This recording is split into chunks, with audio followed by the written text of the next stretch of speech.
there's this barrier of unwritten rules. That is the key, I think. If we all just banded together, the people that, you know, have talent and they put their differences to the side, the shit that we could do, dude, would be amazing. Intentional production, bro. Yeah. If you don't live a lot of life, how do you have a lot of life to put into your music? It's a lot of producers, it's a lot of easy creatives making moves in the music industry, but you don't hear about it. Do you know who MJTV is? And what do you think about his push for, you know, the radio to get involved in local artists more? It is a gift and a curse being from here. Arizona taught me to hustle. Without the people, how do you get music? We're just antennas. What up, world? What up, world? Let me get closer to the mic. And we're back with another episode of the Valley of the Beats podcast. I'm your host, Jamal the RX, and today we do not have any of our co-hosts, so I hope they're doing well, staying busy, and staying fruitful. But today we got a very special guest.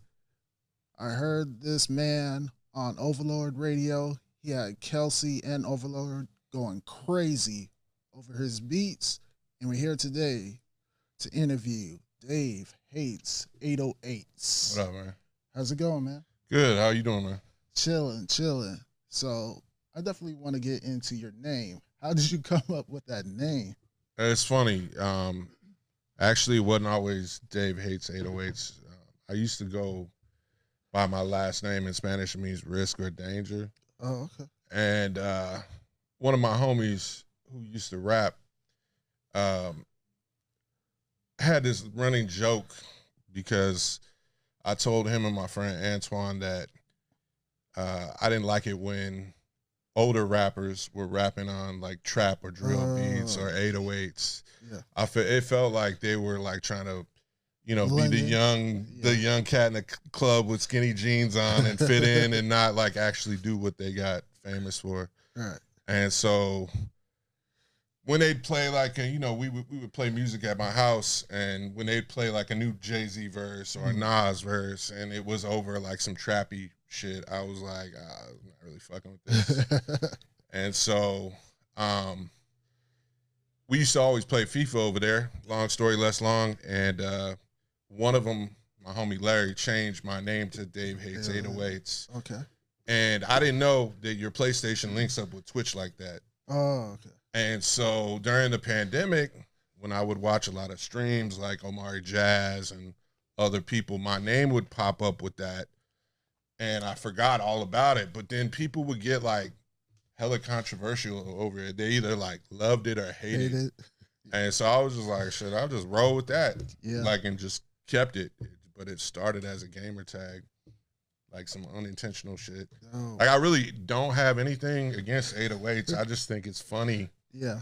You know what I mean? Like that a lot of people will say 808s are modern. Like when they're referring to like beats, like they're like, make it go more modern. They're saying, you know, add 808s and stuff like that. Yeah. But it's funny because they've been around forever. Yeah. You know what I mean? Like I hate to bring it up, but fortunately Planet Rock, like right, exactly. Prime example though. Yeah. So, yeah, that's how the name came about. Dope. So, I'm curious too, like, what's your background? Like, where are you from? I'm from Tucson originally. I've lived in DC and I've lived in New York as well. Okay. And I've lived in the Valley for a significant period of time now, so I consider this home. Dope. So from each city, like what did you pull from each city when it comes to, I guess, music production or just life in general?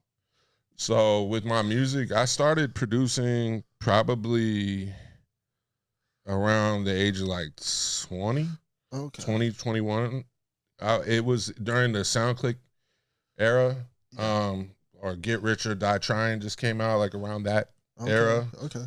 And a whole bunch of my homies that rap didn't have beats, and people were waxing for beats back then. It would be like $1,500 for a trash ass beat.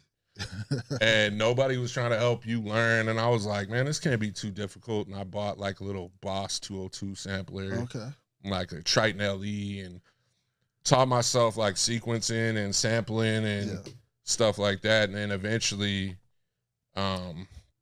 got my first real sampler, like an MPC 2000 XL. And I got that when I lived in New York. And I think that helped me a lot because there's no sounds on the MPC when you first turn it on. Like, unless you load it with the disc, like, you're starting with a blank canvas. So it kind of forced me to, like, get into record digging, like, real early.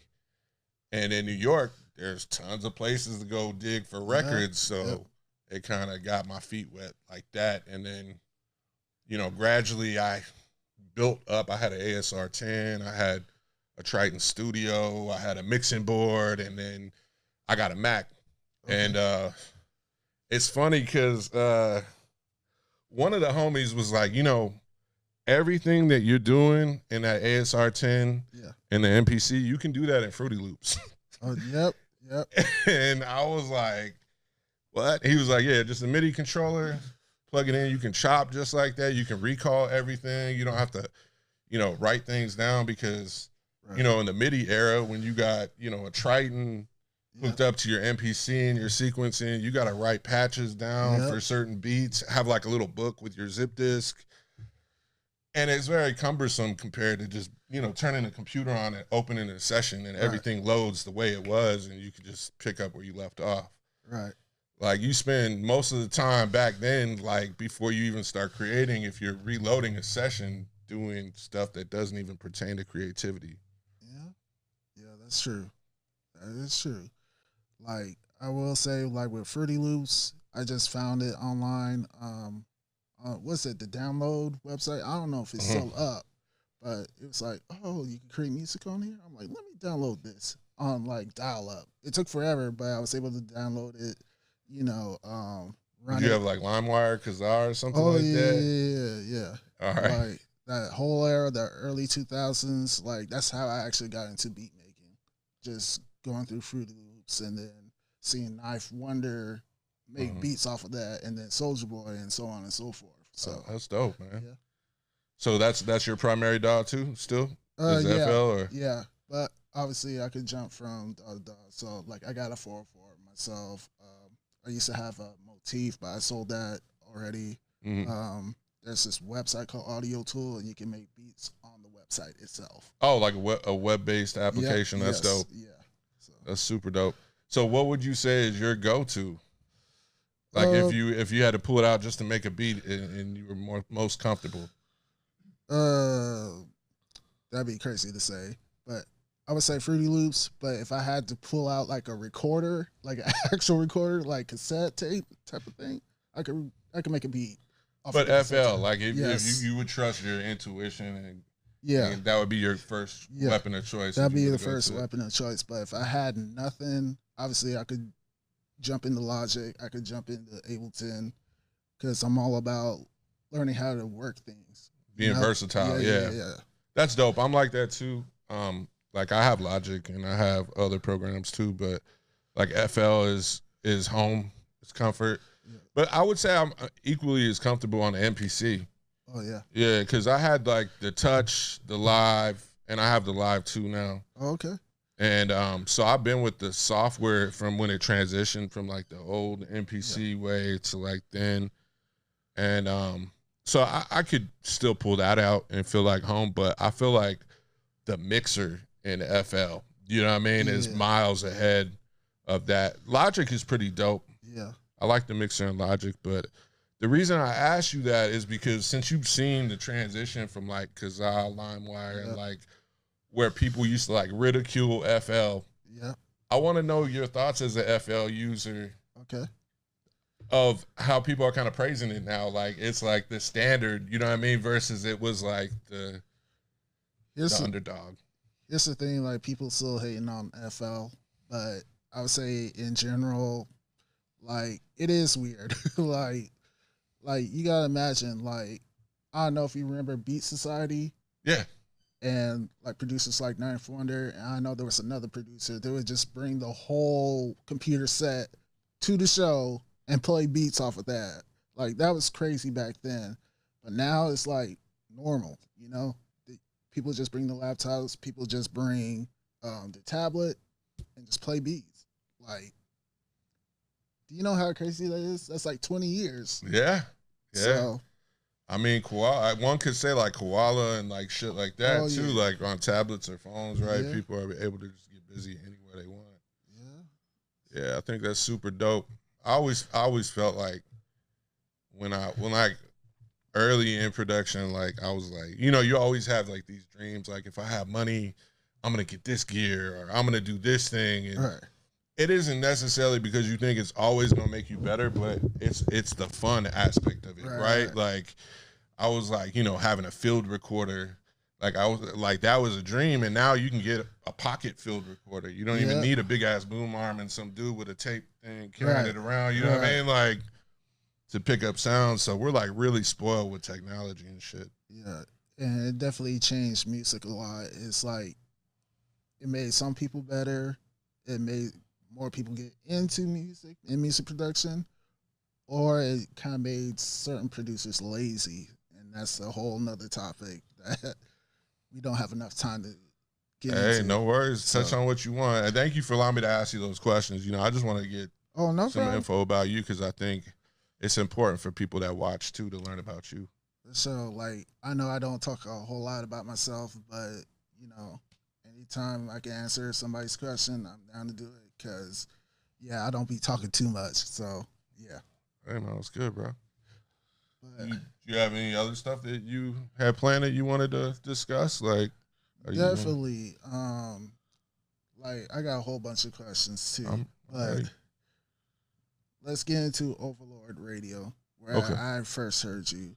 Like, first off, how did you find out about Ovalord Radio, and then what made you be like, hey, let me just submit a beat and see what happens?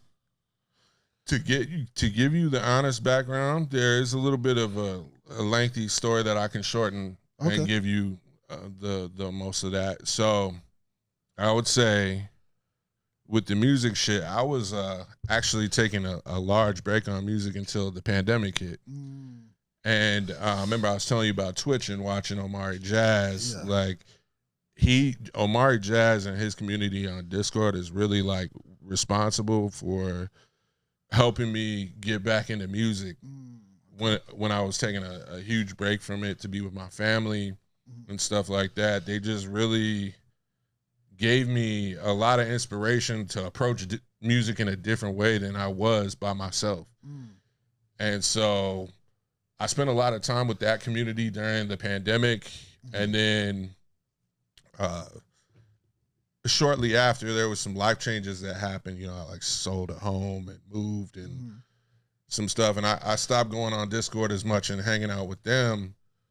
And I was on Instagram one day, and Siege Monstrosity, who's a well-known producer, has a page. I was following him, and I was always a big fan of him and Swifty and a lot of other California producers. And I noticed he had posted a clip with Ovalord going crazy over one of his beats. Him and Kelsey, and they played a crazy joint that they shut off the lights for, and I was like, what is this with the candles and all that? And so I just started, I clicked on the link like underneath and just started following them, and then one of their lives came up and I started watching it, and I was like, maybe I have a shot at, you know, posting some shit that they would go crazy over, because like, I don't know, if you watch them, they have a pretty high bar. And they're not afraid to rip people when they post some trash. You know what I mean? They'll blow the candle out, like, pause. But real quick, they'll let you know. And it's good to have honest feedback. That's what I also learned with Omari and them, is like, you should value honest feedback where people will do that to you, because it's rare nowadays. And that's the shit that makes you better. Like if somebody tells you, hey, this beat isn't a 5 or a 10 or whatever they're ranking it out at their highest, it's this, like, and they give you feedback of what you could do to make it better, or what the reason that they thought, that gives you a good parameter to kind of build from and make yourself better. You know what I mean? And you should always want to do that. So one day I mustered up the courage and posted a beat. And it was actually during a trial run that they had on Twitch where they weren't really ranking things. Oh, wow. And they liked it, and they were like, see, if you would have posted that when we were ranking, we would have gave that like a 4 or 5. Yeah. Like, that wasn't bad, like, at all. Like, y'all should, like, post more. Yeah. And so that's kind of like what led to me Oh. getting involved. And then I met some members of their community, Piccolo.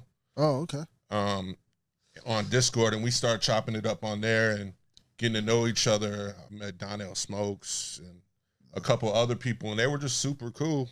And so I started watching the show and posting. Dope.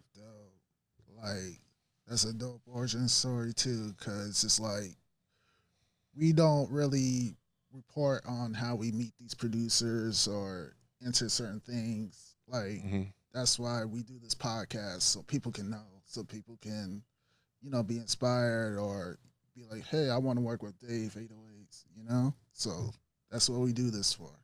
That's what's up, man. Yeah, and I really respect what you got going on. That's why when you hit me up, I was like, absolutely. You know what I mean? Like, if you want to do the podcast, you want me to go to the event, like, I'll support it in any way I can, because I recognize that you are giving people a platform and a voice to get their shit off, you know what I mean? And get heard, get recognized, and like there needs to be more of that.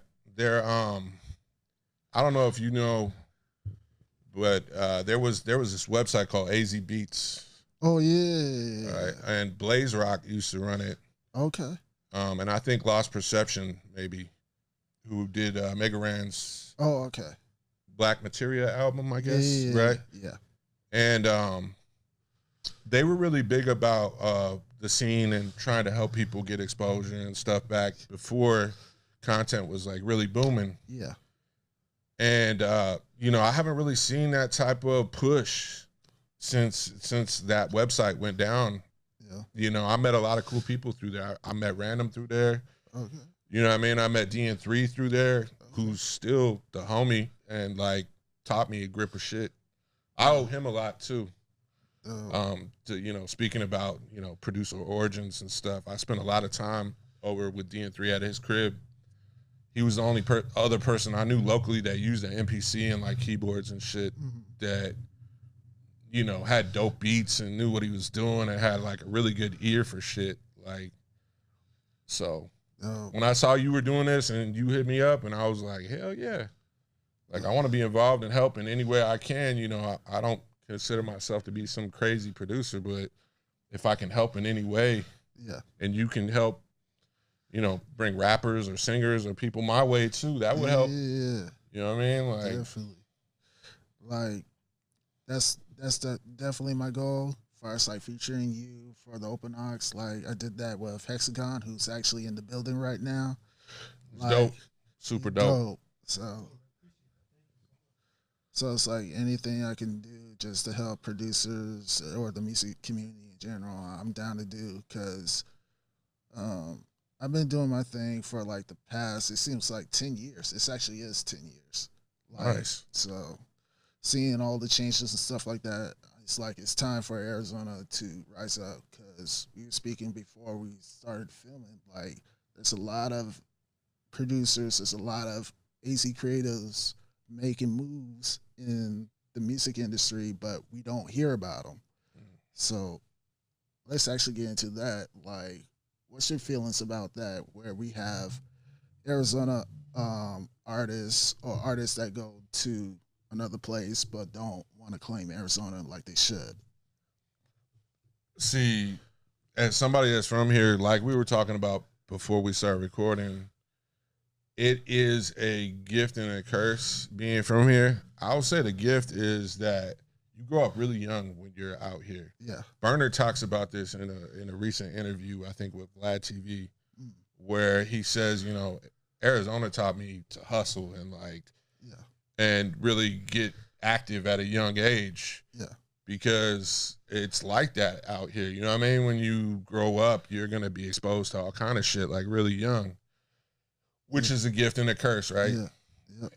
But on the second part of it, the double-edged sword part, is that we're looked at kind of like as like this racist Republican state by like, Public Enemy going back to there by the time I get to Phoenix type shit. Like, a lot of stuff that the state does people will kind of take that same brush and just paint Yeah. the local artist community with that too, and be Right. like, well, you know what I mean, if you were a real stand-up person, you would move to like some other city or some shit. You know what I mean? Like, and so I understand when people get famous or get a little limelight and they don't say they're from here, why they would be hesitant to claim where they're from. Yeah.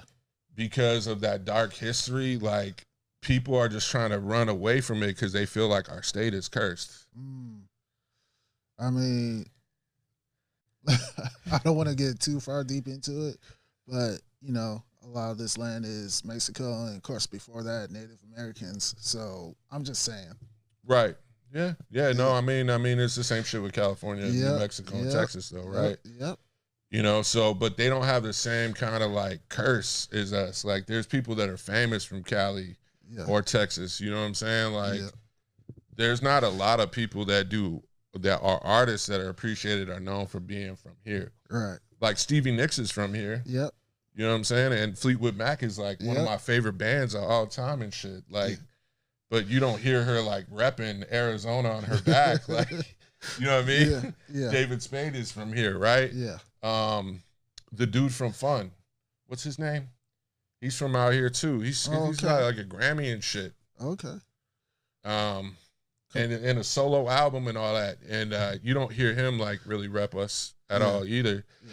I think the part of, that's another thing. I think people get hung up on the old shit of like, you have to rep where you're from.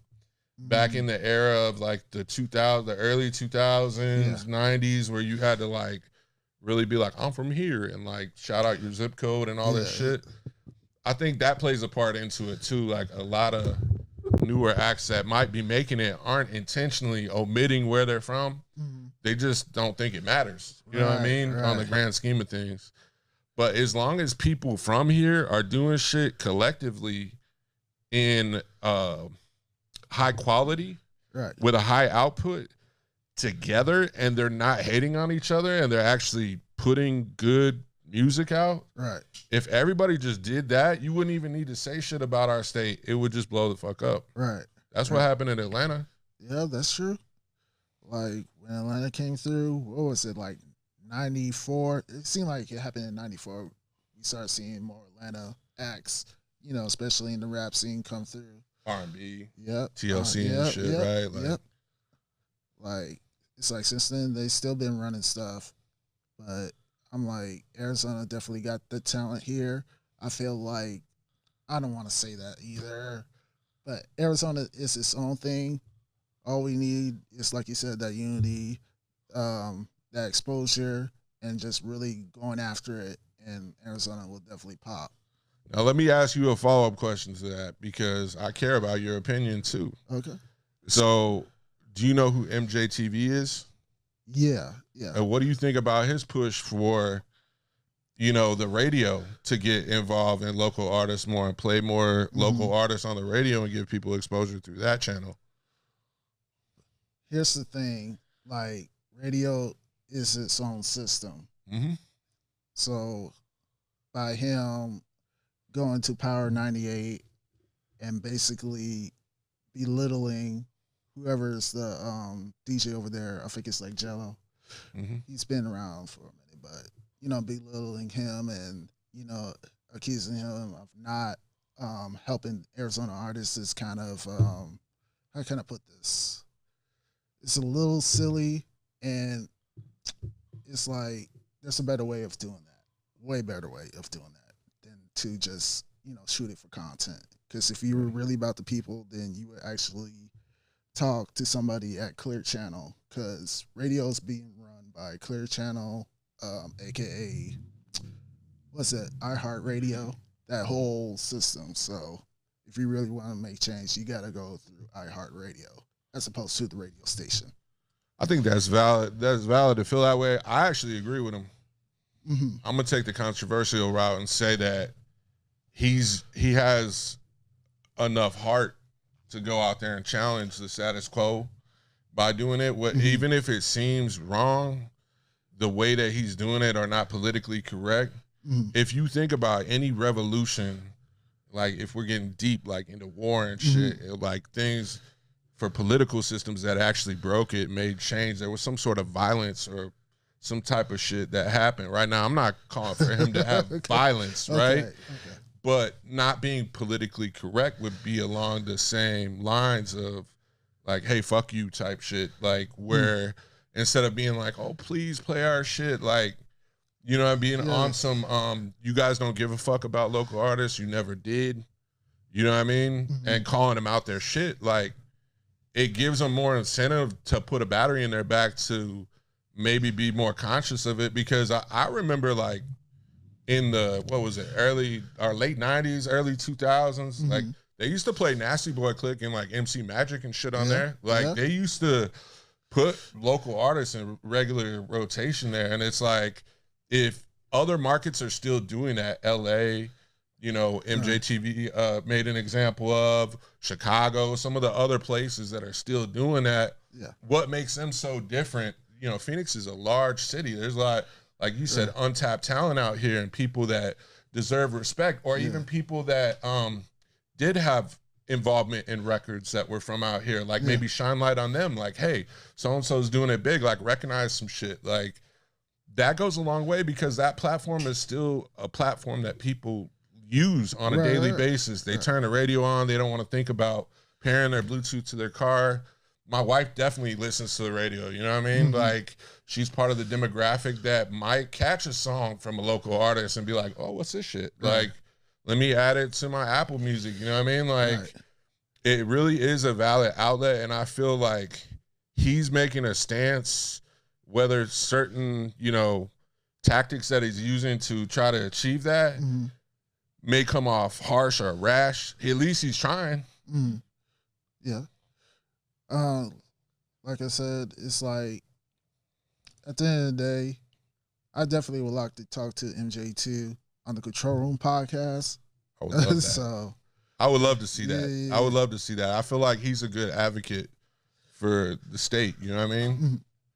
Like he has a good motive. I feel like I've never met him personally, but I could feel from his content where he's passionate about it. I mean, he went on No Jumper and talked about the shit. You know what I mean? Like, I'm not saying that he's totally wrong, but I do try to look at it from both sides. I feel you. So I always feel like there's always an alternative. Like he's not totally wrong as far as his opinion, because we do need obviously more local artists on the radio. But there is Beat Locker, Power 98. Who listens to that though? What hours are they playing that at? You know what I mean? Like, and is it all the time? Like, you know, you remember when Nasty Boy Click and like MC Magic were on there? Like, it was like you couldn't escape that shit. Right. You know what I mean? Like, that shit was playing right after Puff. Yeah. You know what I mean? I'll be missing you shit. Like, it would be playing right after that, like some major record. When it blends in, that's the part that matters.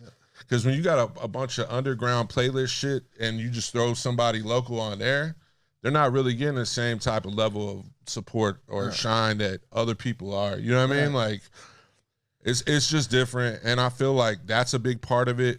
There was this dude, Trap House, rest in peace, that used to live out here. Yep. And he used to push for unity and positivity a lot in that regard too. He had this shit called Haters for the Week. And I'm not gonna lie, like, I used to kind of like in my own mind, like be like, it's kind of funny. But like the older I get, like the more I understand that shit. Like it resonates with me on like a spiritual level. Like that Haters for the Week shit. If we all just banded together, the people that, you know, have talent and they put their differences to the side, the shit that we could do would be amazing. And he was trying to preach that shit like way back then. Yep. Yeah. We just need, in general, we just need more leaders stepping up. Like even with music production, like I can't be the only person doing this. We need Beat Mecca, Phoenix to come back full force. I know Brunch Collection is still out there. They need to do more as well. Like, shoot, even people that still want to do something similar to this. There is this person. Is it K2? I think it's K2. Like, he said he wanted to do something similar. So I'm encouraging him to come out and do his thing because we need more leadership at the end of the day.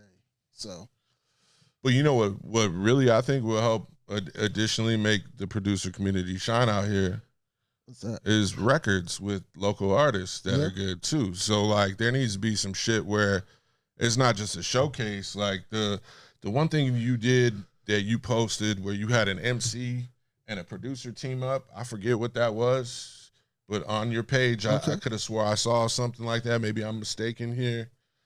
But stuff like that where there's, you know, an MC or a singer that gets involved with the community, because at the end of the day, nobody wants to listen to an acapella. And, you know, there's only a handful of people out of 10 that are going to want to listen to just beats. Yeah. You know, if you put just beats on in the car with my wife for a while, she's going to be like, turn that shit off. Yeah. Put some shit I can vibe to, right? Because hooks and melodies and lyrics matter, right? Like, it's a marriage. So I think what you're doing is a really good start for it.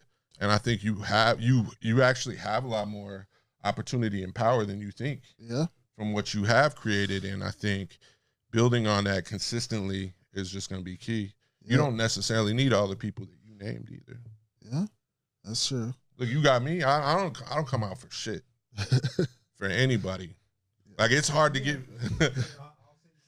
Yeah, for sure. Like, I appreciate y'all, and you know that's the whole goal. Just to bring the whole community together, because, like you said, you know, unity, strength in numbers. That's what we need. You know. Yeah, absolutely, man. But actually, I want to backtrack a little bit. Yeah. Because you've been talking about your wife. How did you meet your wife, and what does she think about you being into music the way you are? It's funny. So I met my wife, in all honesty, back in the day, pre-legalization. I used to sell weed, and I was at my cousin's crib, on his sleeping on his couch in Tucson, because my job was closer to his house and where everybody was buying weed at that time. Yeah. And I had an apartment in central Tucson, but nobody over there was buying weed at that time. So I was like, well, fuck it. I'll just crash here for a couple days, you know what I'm saying? And kind of move some weight right there, and then go back home and type thing, and save on gas and all that. And my wife actually moved into the house, the apartment right next door to him. Her cousins lived there, and so we had met outside smoking Newports. Yeah. So, and then we kicked it off like pretty instantly, and I mean, this is like before social media and all that shit. And so it just like we were inseparable after that. Like we start off as friends, just kicking it. You know, she liked to smoke weed like me, and you know, we became good friends, and then eventually a year later, she had my son. You know, my youngest. So my next question is, how do you balance between your family and the music? Because every producer I ask, they find it real difficult. Is it difficult for you or no? It has been throughout the years. I mean, life's going to throw challenges at you, right? But it depends, I think, where you hold value at. Like, for me, family is first over anything. Yeah.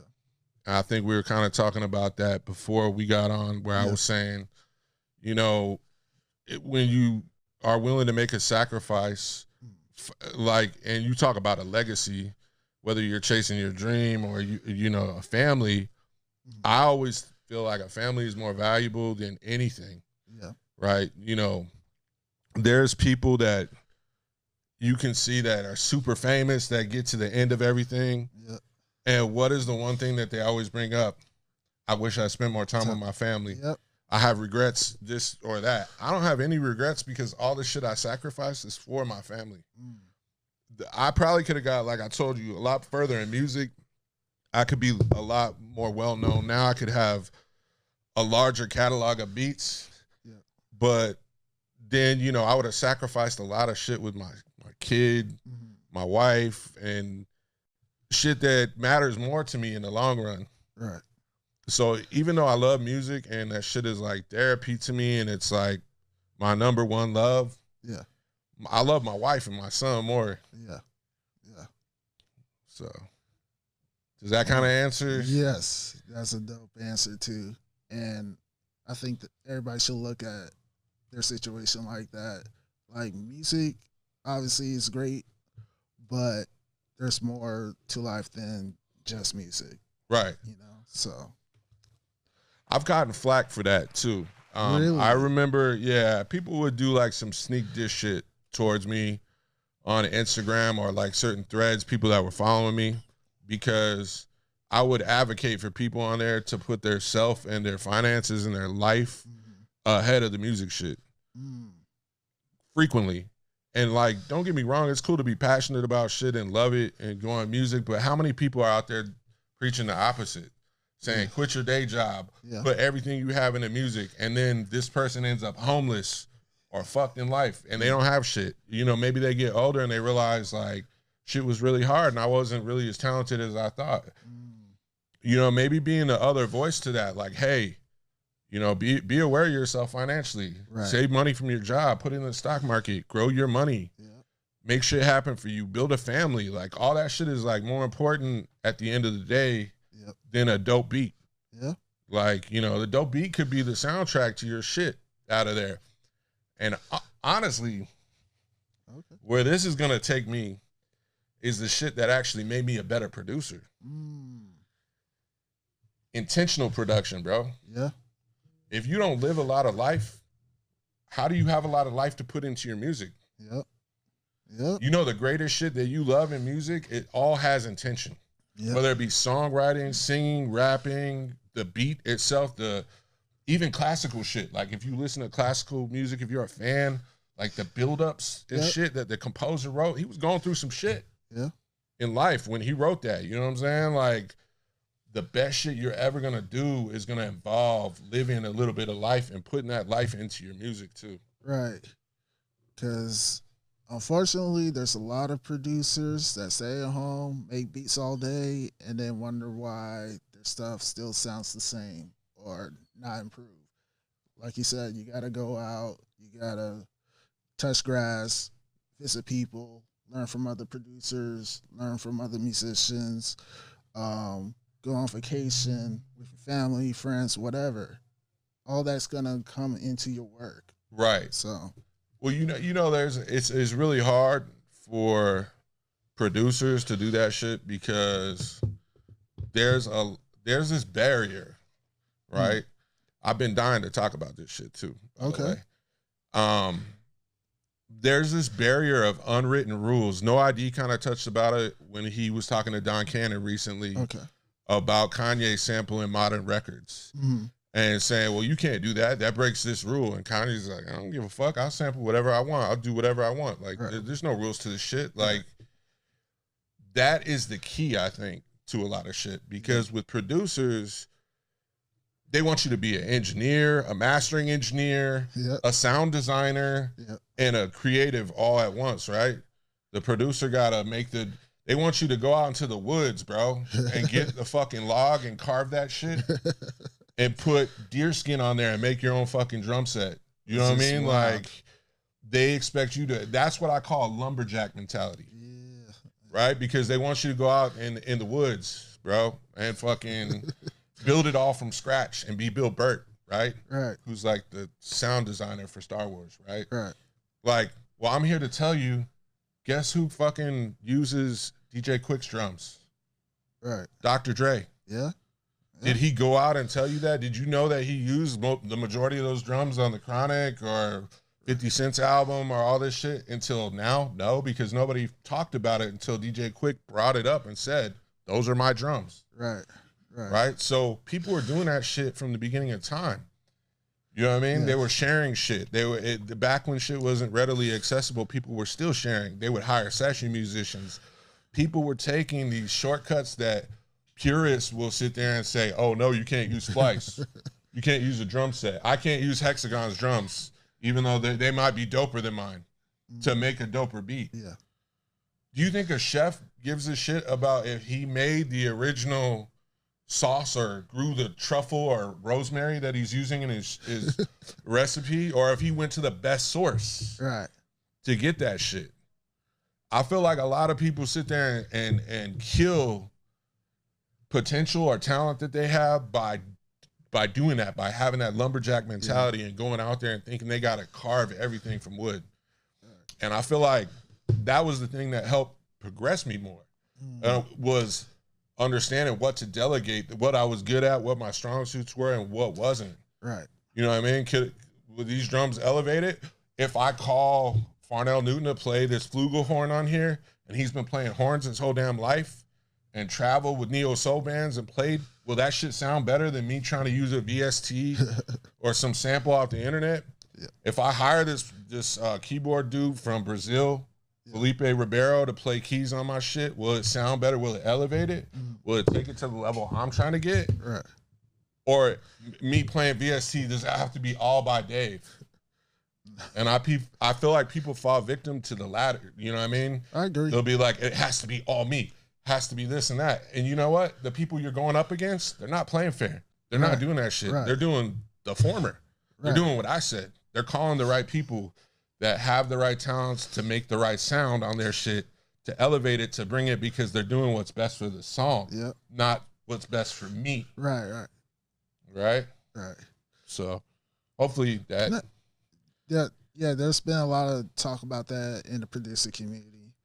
Like, oh, you shouldn't use loops and stuff like that. Matter of fact, there is a producer that's like, hey, no splice loops. I'm like, it doesn't matter to me because I can do whatever, but I don't understand the whole thing. Like, the whole thing to me is like, come up with your best stuff. Whether you use loops, don't use loops. Whether you use samples, don't use samples. It's about the product at the end of the day. Right. So, and I could actually make an argument to a purist who favors, like the aim break, or like, bring up any famous drum break that they would want you to use versus a loop off splice. Yeah. Right? Or a loop off someone's kit that they're selling on Gumroad or some shit. Like, so should I keep giving royalties and publishing to some dude that sued the shit out of everybody that used his loop? Or give my money to Hexagon or you? Yeah. You know what I'm saying? Which am I supporting at that point? I'd rather support one of you guys. Right. You know what I mean? You're not going to sue the fuck out of me when I use the loop and put it in a beat. You know what I'm saying? You're going to understand the depth of the concept of why I used it in that place, and have more appreciation for it, that somebody I got to clear a sample for and then get sued. You know what I mean? And give 80-90% of the publishing to. And like, it just doesn't make any sense, bro. Like, we're in an era where we're on the verge of AI taking over shit anyway. Right. It already is. Like, they got... This is the craziest thing I've heard. They got AI buying from AI. Like, what? Yeah. And, people are still worried about if you're using another producer's drum kit. Like, that lumberjack mentality shit needs to go. Yeah. That's on a bigger than Arizona community thing. That's a producer cancer. Yeah. You know what I'm saying? And it actually hinders people's growth. My friend Tony, who passed away in 2021, he actually is the one that before he passed away encouraged me to start using drum kits and other people's sound, because I was like totally against it. I was like, oh, you have to do it yourself. You have to do X, Y, and Z. And he was like, he literally pulled out his debit card at my crib and was like, here, dude, sign up for the shit. I'll pay for it. Like, I want to see what you can do with other people's drums, bro. Like, I know what you're capable of. Yeah. Right? I just want to see how it sounds with other people's sonics. And then that kind of opened me up. And then watching Omari again, like, Omari has like a very free-flowing approach. He doesn't give a fuck. There's no rules to his shit. Whatever the vibe is at that point, he's going to chop a kick drum from here on this loop and, throw a ball rattling against the wall into the beat and do that. He'll do whatever. Just and that free flowing, that insight to an approach, like, changed my life, bro. Like, I owe a lot to Omari Jazz and watching his streams and just the shit that he taught us, man, and all the people that were in his community that taught me about sonics. You had a guest on here, Gonzi Supreme. Yep. Yep. He was cool with X, that dude from Orlando that's a mastering engineer. That dude's super talented. He's another dude. Watching his streams changed my shit forever.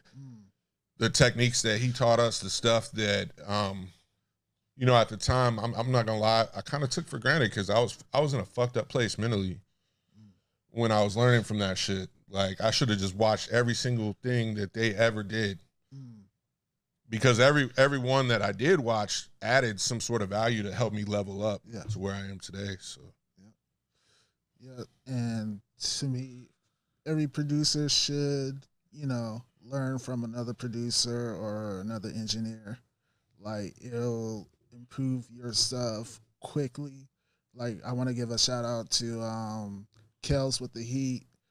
When I hit him up for beat tutorials, like, that totally changed my production. Like, totally. And he produced records for like G Unit and stuff like that. I know who Keller Kowalski is. Yeah, I know exactly who that is. So yeah, he's been in the scene for a long time. He's from the UK, right? Yep. Yeah, him and Jesu and all them, like them dudes has been cold. Yeah, That's dope to hear that you learned from that. You know, I purchased Siege Monstrosity's drum programming thing as like I wanted to peek behind the curtain to see what he did. Right. You know what I mean? Like different than me. And I have it, and I watched a lot of it, and I learned a lot of dope shit from there too. I think, you know, incorporating things that you learn from others is a dope way to level up. Yep. You know what I mean? But having enough humility to say that you don't know everything, and not having an ego and being like, I have to go to the forest and chop down a tree is a big part of that, right? Yep. Like, until you can let that go, I don't feel like you can reach your full potential as a producer. On that note, I definitely want to hear your beats before we head out. Yeah, for sure. Oh, we got it hooked up to my phone now. Yeah. All right, so we talked about intention. Before I play some shit, I just want to let you know. Okay. I'm not one of those producers that just makes beats anymore for fun, randomly. I won't fucking make a beat unless I get inspired somehow. Yeah. So all the shit that people like now that I do is all shit that I did because something led to there. Got it. And like, literally, there could be like a month straight where I don't make no single beat because I didn't get inspired by something, and I'm not gonna abuse what I have. You know what I mean? That's the other part too. I think people feel like you got to make, what was Kanye's verse where he said 5 beats a day for 3 summers or whatever? They think you got to, that's the regimen. That's like, you can only do that. No, man. Like, you can also do it to where if you're sad about some shit, if you're happy about some shit, if you have a common theme going on, if there's a song that was playing somewhere where you were going through some shit and you heard it and you heard an idea to sample it, that you can start making some shit, right? So, my brother had passed away, and my sister and me, we used to, and him, we used to watch a show called Who's the Boss? Okay. And with Tony Danza, and my mom was over at my crib. We were talking about how my little sister was gonna go to jail and shit. My brother had just passed away, and that song came on the TV. Oh yeah. Yeah, the little theme song. And so what I want to play for you first is the beat I started making that day and then finished. Eventually, it's on my album and shit. Okay. It's called Tony Danza. All right, let's get into it. There's a time for love and a time for death. Take a chance and face the open road and a road that's good. A brand new life around the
that was crazy.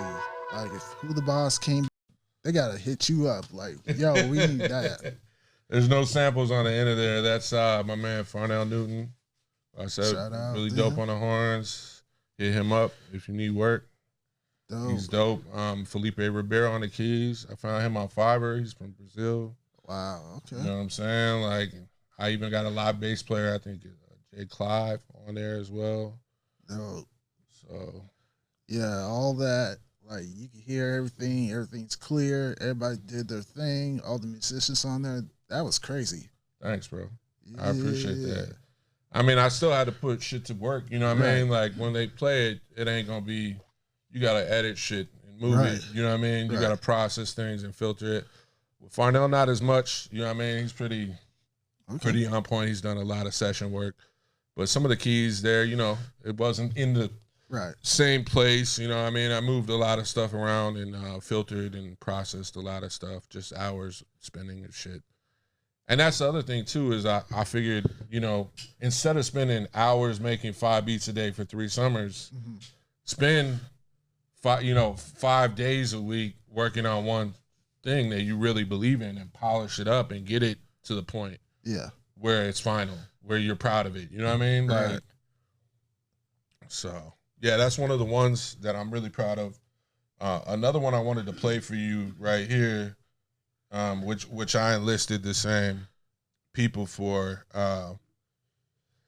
So there's this producer named Dame Taylor that you mentioned. Yeah.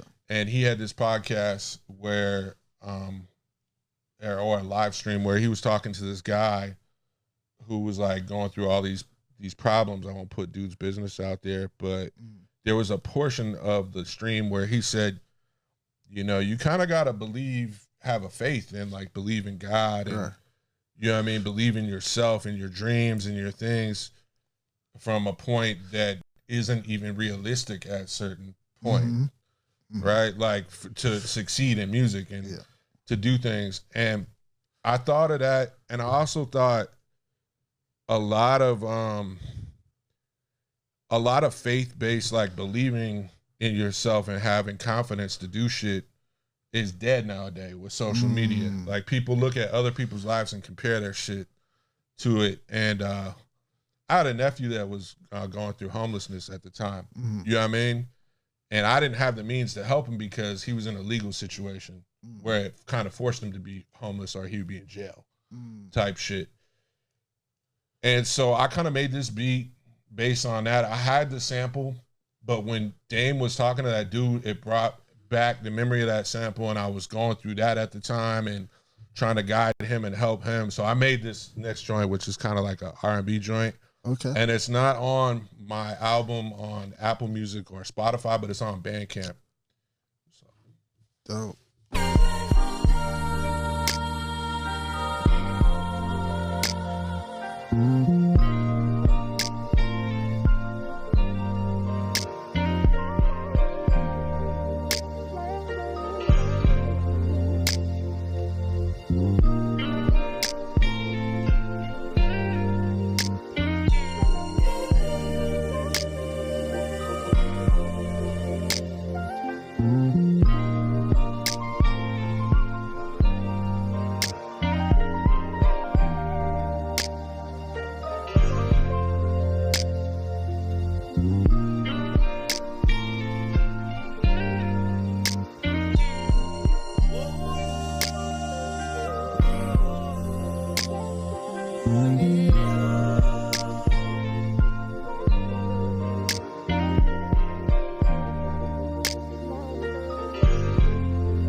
That's church right there.